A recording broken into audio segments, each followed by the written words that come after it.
자, 오늘은 5월 맞이해서 저와 여러분이 이제 말씀을 새롭게 나누는데, 주제의 말씀은 5월 한 달 동안에 하나님이 기뻐하시는 가정이라는 주제를 가지고 말씀을 좀 나누고자 합니다. 오늘 첫째 주일인데 어린이 주일이라서 말씀을 예수님처럼 키우라, 양육의 말씀을 좀 가지고 말씀을 좀 나누겠습니다. 은혜가 있으시길 바라고. 저는 다 키웠는데요, 손주 있잖아요. 손주를 또 어떻게 키울 것인가, 또 시대가 새로워졌기 때문에 여러분, 하나님께서 여러분에게 말씀하시는 음성을 들으시기를 원합니다. 또 아이를 지금 키우고 있는 입장이 있다면 잘 들어보시고 예수님처럼 키웠으면 참 좋겠습니다. 자, 여러분, 신앙은요, 어떤 의미에서는 관계입니다. 신앙 교육은 그래서 관계 교육입니다. 우리 아이들에게 가장 큰 영향력을 미칠 수 있는 절대적인 관계가 바로 부모와 자식 간의 관계죠. 부모가 가장 큰 영향력을 미칩니다. 여러분, 이 세상에서 우리 아이를 잘 키우고 싶은데 가장 롤 모델이 될 만한 인물이 누가 있을까? 어떤 사람처럼 키워야 진짜 훌륭할까를 생각한다면 누구예요? 예수님이시겠죠. 이 세상에서 가장 훌륭한 부모가 되고 싶다면 그럼 누구예요? 요셉과 마리아를 본받으면 되겠죠. 자, 그런 차원에서 오늘 이 말씀이 자녀 양육하고 키우는데 중요한 지표가 되었으면 좋겠습니다. 예수님은 이제 앞으로 메시아로서 사명을 감당하시고 십자가에 못 박혀 돌아가시기까지 그 사명을 끝까지 완수하시는데, 근데 그 힘 뒷면에는 그 부모님의 교육이 큰 영향을 미쳤던 것은 사실입니다. 예수님께서 이 땅에 사역을 감당하실 때 얼마나 힘드셨겠어요. 때때로 그만두고 포기하고 싶을 때가 많았을 텐데, 그때 끝까지 십자가까지 가게 하셨던 힘, 물론 하나님의 은혜가 있었지만은 그 부모의 그 교육이 한 몫을 했던 것은 부인할 수 없는 사실입니다. 여러분, 이 앞에 PPT를 보시면 이 부모라고 하는 단어가 우리나라 말은 엄마, 아빠라는 합성어잖아요.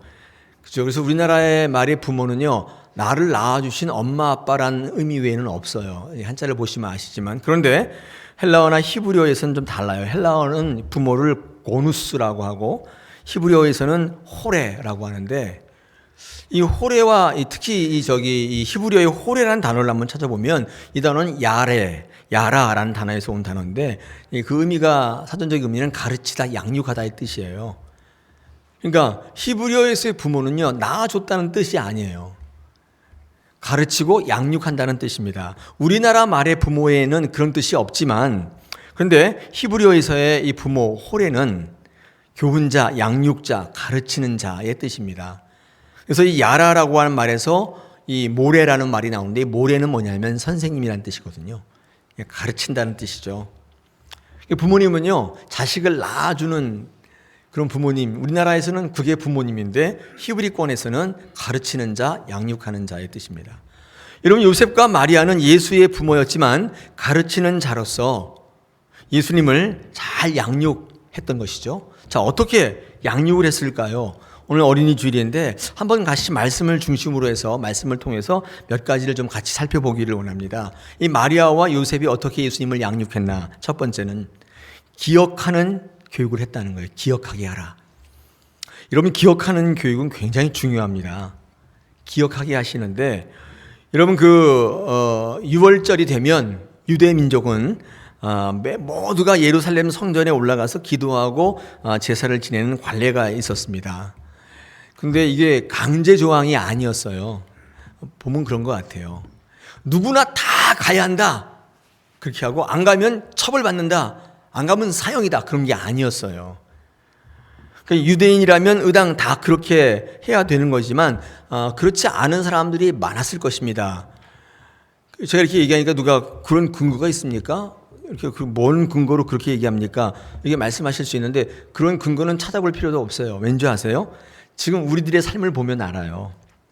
여러분, 그리스도인이라면 매주일 교회에 예배 드려야 돼요? 그렇죠. 네, 그래, 드려야 돼요. 두 분만 얘기하시고, 네, 별로 동의 안 하시는 것 같아요. 여러분, 주일 성수는 하나님이 만드신 안식일에서 비롯된 하나님의 기본적인 약속이자 명령이죠. 주일 성수는 그런 거예요. 근데 여러분, 다 그렇게 하고 계세요? 안 한단 말이죠. 꼭 그런 거는 아니에요. 왜요? 강제 조항이 아니에요. 주일 성수 안 하면 천국에 못 간다. 그런 거 아니기 때문에. 오늘도 다 이렇게 놀러 가셨잖아요. 이게 강제 조항이 아니에요. 우리는요, 예배를 잘 모를 때가 있습니다. 여러분, 구원받기 위해서 예배하는 게 아니라 구원받았기에 예배하는 거예요. 여러분이 이 자리에 앉아 계신 것은 구원받기 위해서가 아니라 구원의 사람이기 때문에 그런 거예요. 구원받은 사람답게 살아가려면 예배해야 되는 것입니다. 배워야 하는 거예요. 그래야 죄인의 수준에서 하나님의 백성의 수준으로 점점 업그레이드 돼가요. 이 교육하지 않고 배우지 않으면 구원은 받았는데 모습은 딱 죄인의 모습으로 있는 거예요. 이게 구원받은 사람답게 감사하며 감격하며 살아갈 때 예배와 이 교육이 절대적으로 있어야죠.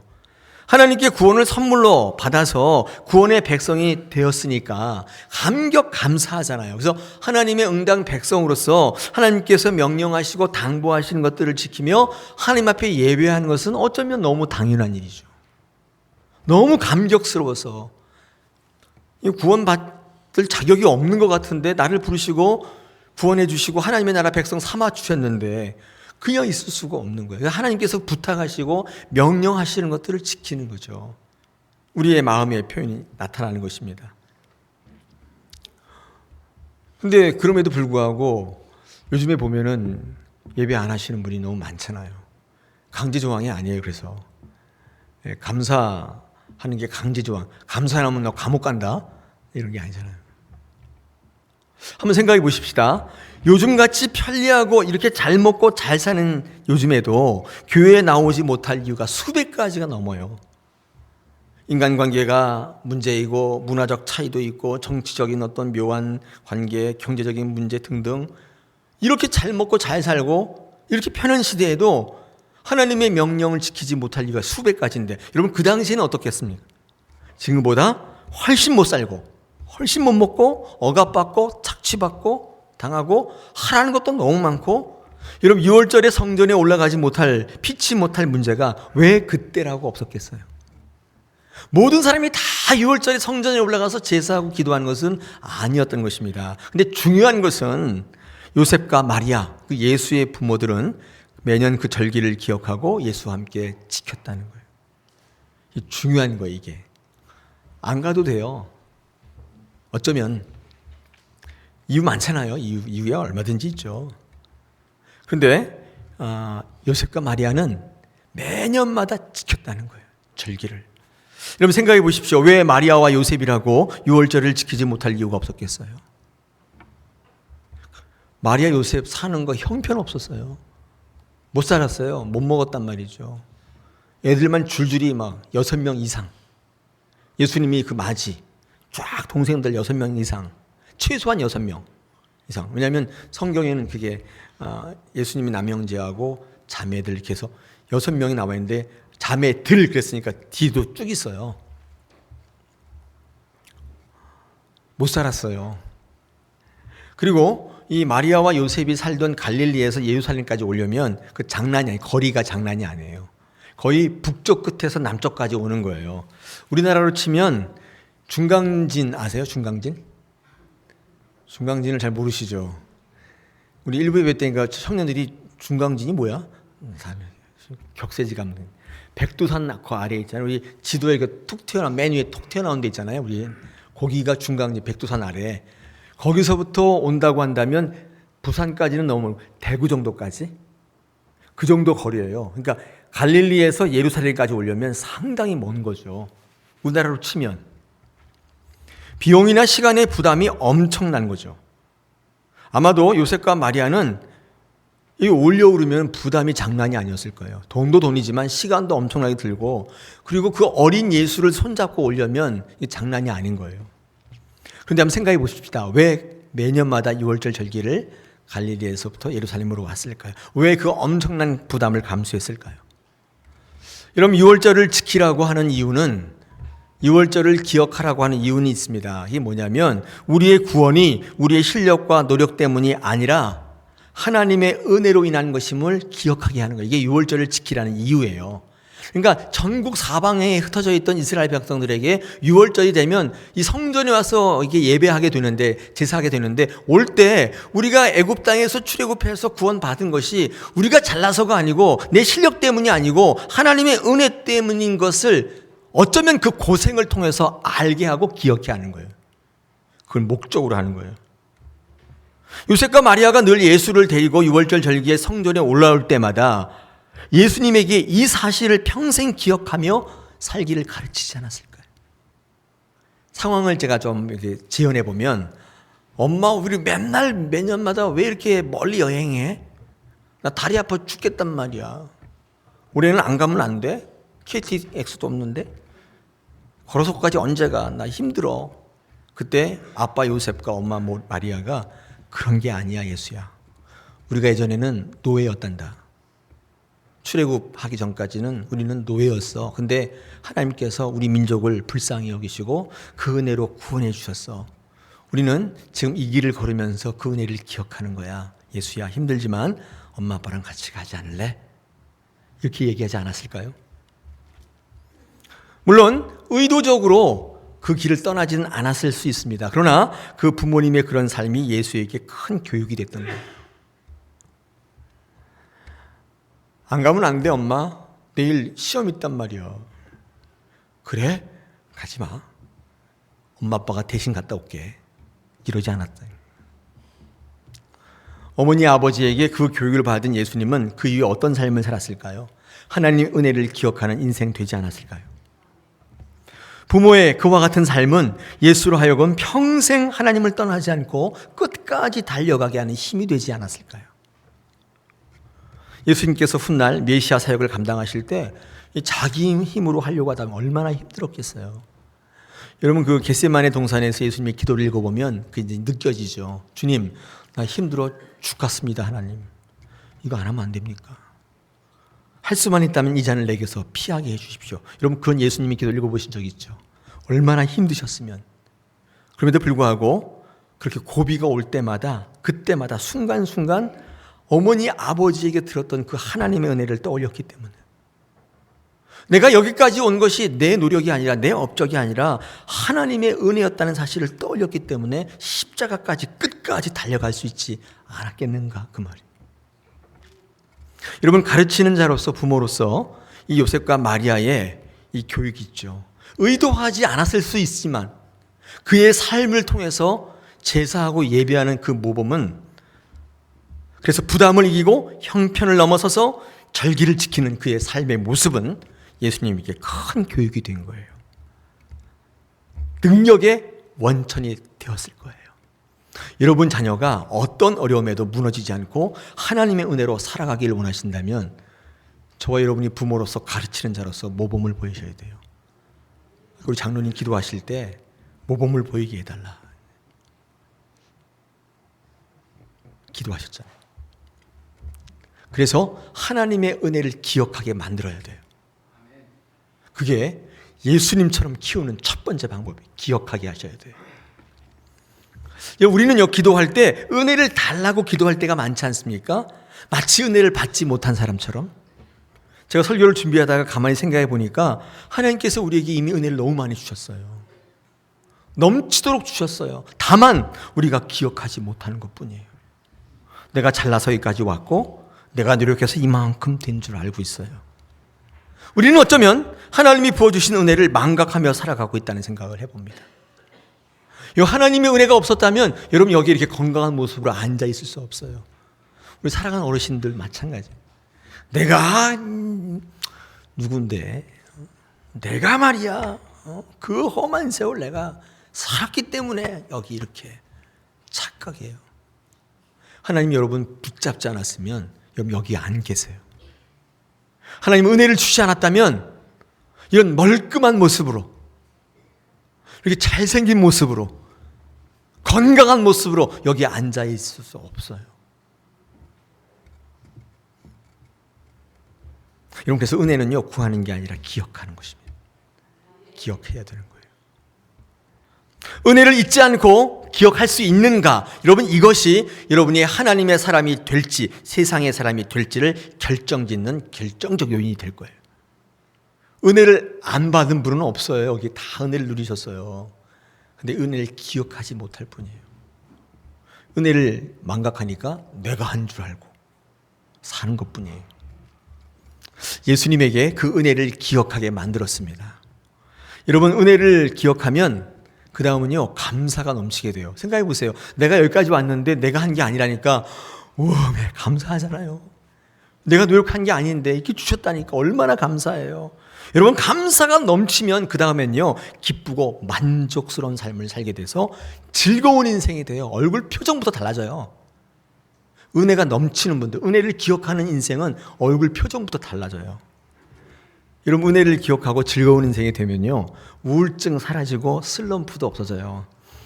우리 여성분들 가운데 뭐 우울증이 있다는 분들 제가 뭐 가끔 듣기도 하고 그러는데, 제가 지난번 몇 달 정도 됐는데 신문 읽다가 어떤 한 통계가 나왔는데 서울대생 중에 45%가 우울증 환자래요. 제가 깜짝 놀랐어요.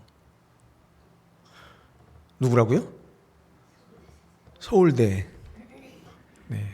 서울대면은 최고 대학 아니에요? 우리나라 최고 대학? 거기 다니는 학생 중에 45%가 우울증. 그러니까 2명 중에 1명 꼴이라는 얘기인데, 제가 이해가 안 가요. 서울대 정도 갔으면 은혜가 얼마나 넘쳐요. 완전히 엘리트들이 혜택 딱 선별된 아이들 아니에요.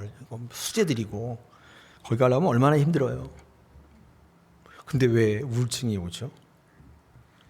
여러분, 우울증에 이게 왜 있나를 한번 제가 이렇게 찾아봤더니 여러 가지 뭐 병리적인 심리적인 요인들이 있겠지만 그걸 어떻게 우리가 정의할 수 있겠어요? 뭐 온다는데 어떻게 막아요, 그거를? 근데 왜 그런 것이 있겠나 봤더니 뭘 병리적인 거나 심리적인 걸 빼고 제가 신앙의 관점에서 볼 때 이유는 한 가지예요. 은혜를 기억하지 못하기 때문에. 은혜를 잊으면 내가 해야 한다는 부담이 오기 시작합니다. 삶의 부담이 가중되기 시작해요. 잘 되면 괜찮은데 안 되니까 문제인 거예요. 비교가 되고 역부족이니 자신감이 사라지고 감사가 사라져버리는 거예요. 욕망은 큰데 현실은 초라할 때, 미래를 확신할 수 없을 때 우울증은 찾아오고야 마는 것입니다. 와요. 서울대 나왔다고 다 취직되는 건 아니라고 그러더라고요. 제가 보니까 요즘에는 이렇게 면접 볼 때 이렇게 원서를 가지고 면접을 하지 않고 블라인드 면접, 얼굴도 가리고 면접에는 학벌 이런 거 다 없어요. 그냥 면접만 하는 거예요. 저 사람이 어떤 사람이. 물론 뭐 좋은 학교 나온 아이들이 면접도 잘하겠죠. 그렇죠?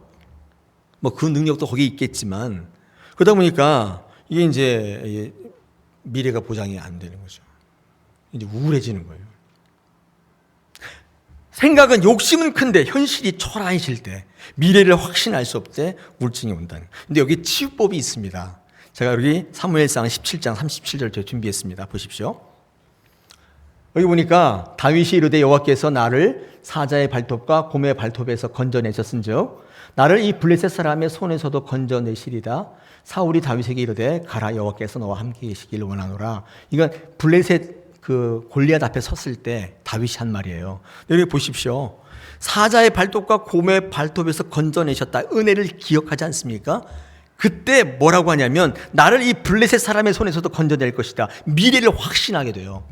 은혜를 기억하면요, 미래가 확신해지는 거예요. 우울증이 올 수가 없겠죠. 미래가 확실한데 미래가 불확실하기 때문에 우울해지는 거예요.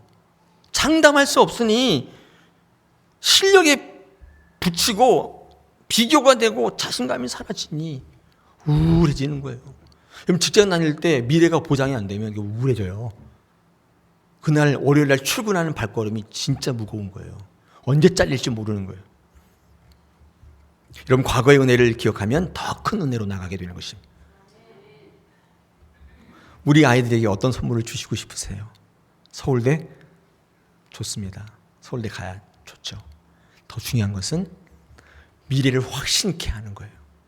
그것은 은혜로부터 오는 것입니다. 내가 오늘 이 시간 누렸던 은혜가 미래를 확신하게 만드는 거예요. 다윗 보세요. 내가 사자의 발톱에서, 곰의 발톱에서 내가 어린 양 새끼를 구했던 그 은혜를 기억하고 있으니 저까지 골리앗 같은 거 상대 안 된다. 미래를 결정짓고 있는 것입니다. 하나님의 은혜를 기억하는 신앙으로 가야 돼요. 그럴 때 우리를 힘들게 하는 모든 굴레로부터 우리는 자유케 됩니다. 우울증이 사라지고 상처가 성장의 동력이 되는 거예요. 할렐루야. 그런 사람들이 부르는 찬양이 있습니다. 제가 한번 일부 예배 때도 좀 목소리가 안 좋아서 못해. 그래도 한번 잘 불러볼게요.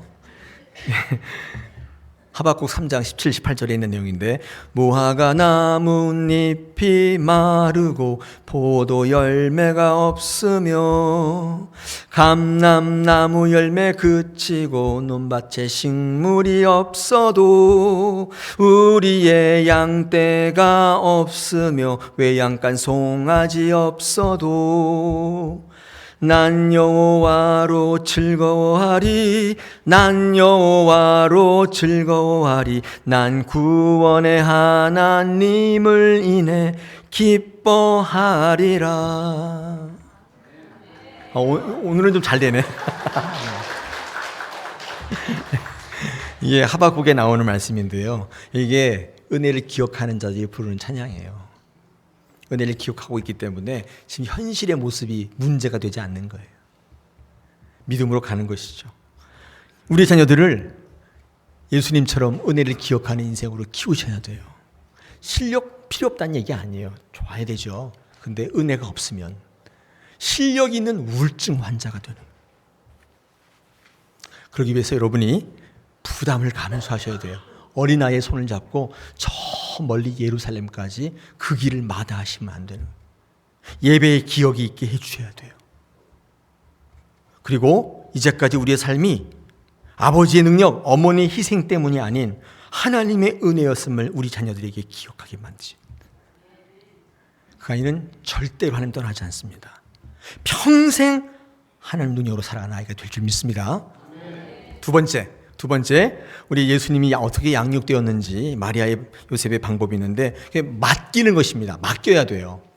이 맡기는 법이 굉장히 중요한데, 오늘 본문에는요 6월절에 성전에 올라갔다가 예수님을 잃어버리는 사건이 기록되어 있습니다. 43절부터 보니까, 그죠? 내용을 좀 정리해 드리면, 이게 이제 마치고 돌아가는데, 이제 요셉과 마리아도 조금 되게 둔했던 것 같긴 해요. 애가 없어졌는데도 불구하고 하루 동안 그냥 간 거예요. 근데 아마 이 친척 집에 가 있는 줄 알았던 모양이에요.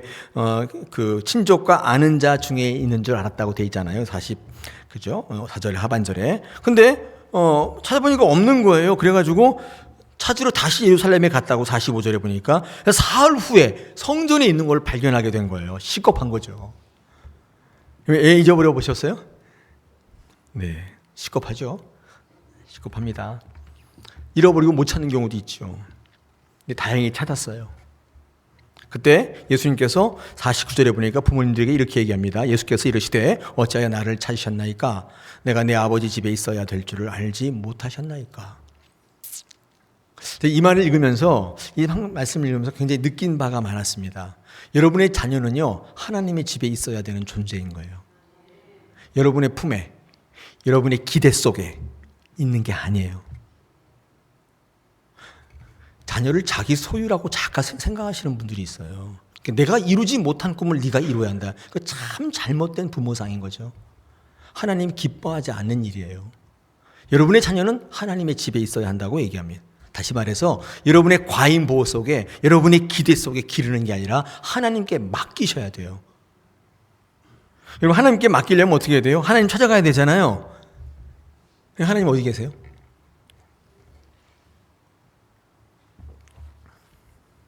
하늘에? 하늘로 보내요? 하늘로 보내면 안 됩니다. 그렇죠? 네. 어떻게 해야 돼요? 하나님 어디 계세요? 우리 자녀를 하나님께 맡길 때 어디로 가야 되느냐? 저는 곰곰이 생각해 봤는데 그게 교회 학교예요. 교회 학교. 영어로 썬데이 스쿨. 18세기 영국에서 시작됐다고 하는데 썬데이 스쿨. 교회 학교. 교회가 예배만 하지 않고 어린아이들을 불러서 가르치기 시작한 거예요. 영국의 영적 부흥을 이끌었던 웨슬리로부터 시작된 건데, 그죠? 이 주일 학교. 여러분, 교회가 온전히 서려면 교회 학교가 온전히 세워져야 돼요. 교회 학교가 신뢰를 받아야 돼요. 여러분, 교회 학교가 세워져야 되는 문제는 정치적, 경제적인 문제가 절대 아니에요. 문화적인 문제가 아니라고요. 우리 아이들을 이 땅에 하나님의 자녀로 살아가길 목적하신다면 반드시 세워야 되는 거예요. 여러분, 돈 없다고 아이들 밥만 먹이며 키우세요? 우리 집은 돈 없으니까 넌 밥만 먹어. 그래요? 돈 없으면 파출부를 해서라도 아이들 가르치려고 하지 않아요? 요즘 현대 부모님들 그렇잖아요. 근데 우리 교회 아이들은 돈 없기 때문에 그냥 아무렇게나 놀아라. 그냥 물놀이나 하고 스케이트나 타고 놀아라. 여러분 그건 아니잖아요. 맞습니까? 어떤 분들은요. 아이 목사님 돈도 없는데 교회 학교에 주일학교를 뭐하러 합니까? 그냥 어른 예배 같이 다니면 안 됩니까? 어떤 교회 보니까 옆에 다 놓고 다 예배하시던데 좋지 않습니까? 하나의 대안이 될 수는 있는데 기독교 교육적으로 볼 때 그것은 전혀 교육적으로 고려하지 않은 무책임인 것이죠. 여러분 생각해 보십시오. 청중의 수준이 달라요. 여러분과 아이들이 달라요. 그럼 저는 어디다 대고 설교해야 돼요? 그렇게 같이 앉아 있으면 어떻게 설교해야 됩니까? 이건 마치 교실이 없다고 대학생과 초등학생을 한 자리에 모아서 대학 교수가 강연한 것과 똑같아요. 여러분 그걸 교육이라고 할 수 있어요? 앉아 있는 것에 만족하는 것이죠. 어떤 교회는 이런 교회도 있어요. 돈이 없으니까 교육자를 모실 수 없으니까 집사님, 권사님이 대신 가르치게 하자. 그것도 대안이 될 수 있습니다만은, 근데 그것도 사실은 제대로 된 교육은 아니에요. 예를 들면 이런 거예요. 생명을 다루는 병원에서 의사도 모실 돈이 없으니까 사무장이 대신 수술케 하자. 그러니까 똑같은 거예요. 일전에 실제로 그런 사건이 있었죠. 그죠? 몇 달 전에 수술을 의사가 안 하고 의약품 판매 사원이? 기억 안 나세요? 그런 사건이 있었잖아요. 여러분 그 사건을 대할 때 이런 반응은 어떠셨어요? 아니 뭐 그래도 되지 그렇게 생각하셨어요? 이런 일이 다 있나? 그렇게 비난하지 않으셨어요? 영혼의 생명을 다루는 교회 학교는 다릅니까? 이율배반적인 거죠. 아무렇게나 해도 된다는 건 여러분 잘못된 생각이죠. 아이들이 하나님을 찾아갈 수 있도록 하나님께 맡기셔야 되는데 여러분의 기대와 여러분의 관심의 과잉보완에 가두시면 안 돼요. 오늘 예수님께서 내가 아버지의 집에 있는 것이 당연한 것이 아니냐. 왜 나를 찾으십니까? 예수님도 부모의 품을 떠나서 믿음의 친구들, 성경학자들 속에서 하나님을 알아가는 것이 스스로 질문하기도 하고 듣기도 하고 스스로 알아가는 것이 올바른 것이라고 말씀해 주셨습니다. 사랑하는 여러분, 우리의 삶 속에 그렇게 아이를 키우는 방법이 뭐가 있을까요? 이 교회 학교를 잘 세워서 그 아이들이 그 속에서 믿음의 아이들과 서로 교제하고 선생님들과 토론하고 믿음을 세워가는 것. 부모님에게 믿음의 전수를 받는 것도 중요하지만 정말 하나님의 아이를 키우시려면 맡기셔야 돼요. 할렐루야. 그럴 때 예수님처럼 성장합니다. 자기 문제를 가지고 하나님 앞에 나가게 돼요. 그때 하나님께서 그에게 응답하시고 그를 통해 생명을 살리시는 역사를 이루실 줄로 믿습니다. 마지막 세 번째, 본문 속에서 발견되는 예수님의 교육법이 있는데 균형을 잡아주는 교육이 굉장히 중요하다는 것입니다. 균형. 오늘 52절에 보니까 이렇게 되어 있습니다. 예수는 지혜와 키가 자라가며 하나님과 사람에게 더욱 사랑스러워 가시더라. 예수님은 어떻게 자라나셨냐면 하나님과 사람에게 골고루 사랑을 받으셨다고 성경은 증거하고 있습니다. 이게 무슨 말일까요? 요즘으로 말하면 이런 거예요. 예수님은 자라나실 때 교회 생활만 열심히 한 게 아니라는 거예요.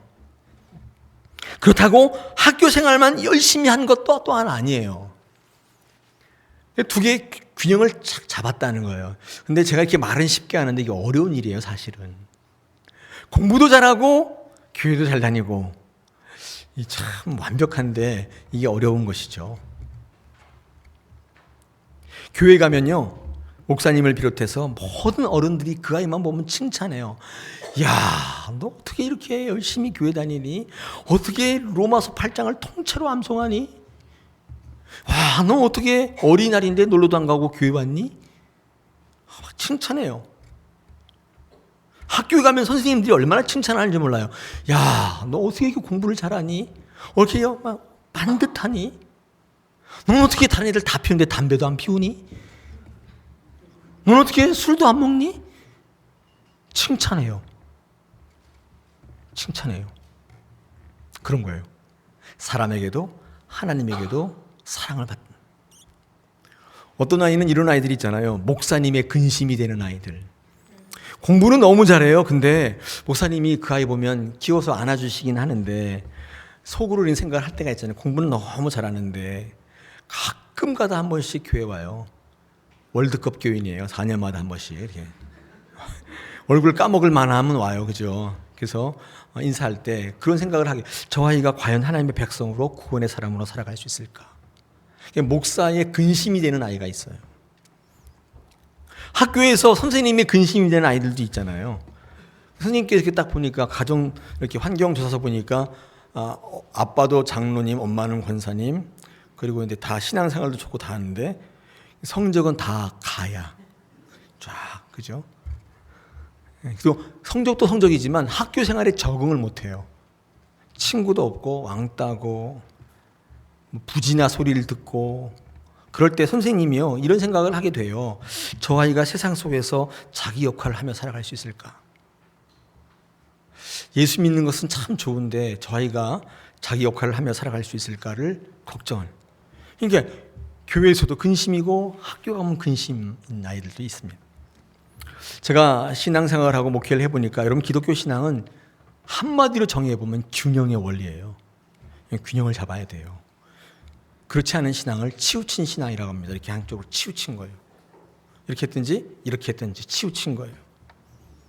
성경은 늘 우리에게 치우치지 말라고 권면하고 있습니다. 제가 2절만 한번 준비해 봤습니다. 신명기 5장 32절에 보니까 그런즉 너희 하나님 여호와께서 너희에게 명령하신 대로 너희는 삼가 행하여 좌로나 우로나 치우치지 말라.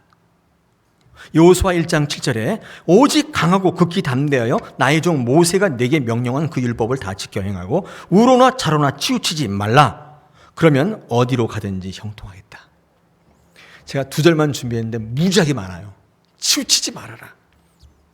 하나님도요, 여러분, 균형을 잡으시는 분이에요. 여러분, 하나님을 이해할 때 우리 배웠잖아요. 하나님은 사랑과 공의이시다. 무한한 사랑만이 하나님이 아니신 거예요. 하나님의 사랑은 공의에 의해서 제한받아요. 균형을 잡고 계신다고요. 이걸 모르면 치우친 분들은요, 하나님은 무한한 사랑이시지 않냐, 하나님은 다 주시지 않냐. 절대 그렇지 않아요. 공의가 그 사랑을 제한하고 있어요. 예수님도 균형의 원리로 사역하셨습니다. 예수님은 완벽한 인간이시면서 완벽한 하나님이셨어요. 이 균형을 잡고 계셨어요.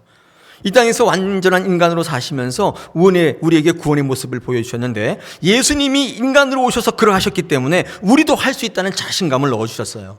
역사의 제한 속에서 최선을 다하며 치열하게 사셨던 주님을 우리는 바라보아야 해요. 여러분, 그걸로 끝나면 안 돼요. 뿐만 아니라 완전하신 하나님의 모습으로 사역을 감당하셨던 것이죠. 하나님의 나라의 모습을 표적으로 보여주시면서 하나님의 나라가 어떠한지를 신적인 권능과 권위를 가지고 보여주셨어요. 여러분, 예수님을 올바르게 바로 하려면 이 두 가지가 균형을 잡지 않으면 반드시 치우치게 돼요. 한 가지에만 집중하면, 예수님은 참 훌륭한 인격자여서 사람에게만 집중한다든지, 예수님은 능력 있는 하나님의 모습이야, 여기에만 집중한다든지, 여러분, 이렇게 집중하면 그 집중은 무의미하게 돼요. 왜냐하면 치우치게 되고, 치우치면 결국은 다른 곳으로 가게 되고, 다른 곳으로 가는 것을 이단이라고 하는 거예요. 이단은 끝이 다르다는 이야기인 것입니다. 균형을 잡아야 되는 논리예요. 균형 잡지 않으면 아무리 교회에서 열심히 기도만 한다고 해서 우리의 삶이 엉망인데 균형을 잡아야 돼요. 이런 말이 있습니다. 두 발은 반드시 땅에 딛고 두 눈은 저 멀리를 바라봐야 한다. 그런 뜻이 있어요. 믿음은 좋은데 세상 속에서 인정받지 못하고 역할을 다하지 못하는 그리스도인들, 이것은 하나님이 원하시는 게 아니죠. 왜 그러냐면 삶의 자리에서 이루어야 할 사명들이 있어요. 근데 그거를 감당할 수가 없는 거예요. 정말 예배는, 여러분 신앙생활에 보면 아시겠지만, 정말 예배는 예배당에서 예배하는 것도 예배지만 진짜 예배는 삶의 예배일 때가 많고, 진짜 기도는 기도실에서 기도도 중요하지만 내 삶의 자리에서 선택하며 하나님께 나아가야 되는 기도가 진짜 기도일 때가 많아요. 하나님의 뜻은 내 삶의 자리에 내 삶을 통하여 이루실 때가 많기 때문에 하나님의 뜻을 이루기 위해 우리는 그릇을 준비해야 하는 거예요. 여러분의 분야에서 전문가가 되어야 돼요. 능력 있는 그리스도인을 되셔야 돼요. 세상 속에 능력 있는 그리스도인, 우리 주보 맨 위에 있습니다. 영구표. 영구표란 영구가 하는 표가 아니라 영원한 표란 뜻이죠. 네, 세상 속에 능력 있는 그리스도인. 균형을 잡자는 거예요. 반대로 공부는 잘하는데 하나님을 모르는 아이들. 믿음의 관점에서 볼 때 이거 같이 심각한 건 없습니다, 사실은. 하나님의 은혜를 거부하고 하나님의 부르심에 철저히 외면하며 철저한 세상 백성 되어 자기가 자기를 책임져야 하는 삶을 살려 하는 아이들. 나는 내가 책임지겠다. 이런 아이들. 결국은요, 한계가 와요. 다다라요. 그때 무너지게 되는 것입니다. 그때 한계를 체험하지 않는 인생은 없거든요. 반드시 무너지게 돼 있고 하나님 나라와는 상관없는 삶을 살게 되는 거예요. 균형 잡는 게 어렵잖아요. 제가 지난 교회 때 특별한 경험한 적이 있는데 어떤 젊은 집사님이 저한테 오셔가지고 부탁을 하시는데 신앙 과외를 해달라고 그러시더라고요. 전 처음이었어요. 과외를 해달라고 그래요, 저한테. 그래서 목사님 시간 되실 때 화요일이나 목요일 같은데 저녁 때 오셔가지고 한 2-3시간 우리 아이에게 신앙을 좀 훈련시켜 주십시오. 근데 왜 그런가 봤더니 이 아이가 주일에는 교회를 못 오는 거예요. 왜냐하면 강남에 토요일 오후부터 들어가서 주일 저녁 때까지 하는 스파르타식 학원이 있어요. 거기서 그냥 쫙 정리를 해주고 내보내는 거예요. 그러니까 주말에 못 놀게 만드는 거예요. 근데 거기가 그렇게 쪽집게 이러네. 거기를 보내야 되는데 교회를 못 가는 거예요. 근데 이 엄마가 신앙이 없는 분이 아니세요. 대대로 믿음의 집의 딸이고 그 아버지도 그러신데, 그런데 그러자니 공부를 못 시키고 교회를 안 가자니 교회를 가자니 그것도 못 하겠고, 이제 생각을 한 거예요. 그러면 주중에 과외를 시키자. 신앙도 과외로. 네. 제가 거절했어요. 아이를 교회로 보내주십시오. 그 이후로 어떻게 됐는지 모르겠어요. 치우친 우리 시대에 그래도 그 모습 보니까 마음은 좀 안타깝더라고요. 얼마나 어려웠을까, 균형을 잡는 거. 그런데 오늘 예수님은 하나님과 사람들에게 사랑을 받으셨다. 균형을 잘 잡으셨다. 우리가 할 수 없을 때 어떻게 하면 돼요? 하나님 앞에 나오시면 돼요. 하나님께 기도하고 구하시면 하나님께서 그것을 이길 힘을 주실 줄 믿습니다. 모든 문제는요, 내가 하려고 하니까 그런 거예요. 그 하나님 말씀대로 행해 보십시오. 순종해 보십시오. 오늘 성경 말씀을 보니까 어떻게 해요? 51절에 보니까 예수와 함께 내려가서 나사렛에 이르러서 순종하여 받으시더라. 순종하니까 균형을 잡더라는 거예요. 순종하기도 전에 안 되니까 어떤 대안을 내세우게 되면 치우치게 돼 있습니다. 여러분, 오늘 어린이 주일입니다. 우리 자녀들을 어떻게 양육할까 고민하는 주일입니다. 부모님의 마음으로 또 이 자녀들에게 가장 귀한 것을 주고 싶다면 어떤 걸 줄까요? 어떤 걸 줘야 할까요? 오늘 이 시간 집에 가시면 어린 자녀들이 있는 분에게 선물 주지 않겠습니까? 어떤 선물을 줘야 될까요? 이렇게 3가지로 정리해 보겠습니다. 기억하게 만드십시오. 반드시 하나님께 맡기십시오. 균형을 잡으셔야 돼요. 그럴 때 이 아이가 커서 믿음을 전수받고 여러분을 존경할 것입니다. 신적인 권위로 대열할 거예요. 하나님께서 오늘도 우리 가정에게 이것을 원하고 계시는 줄 믿습니다. 할렐루야.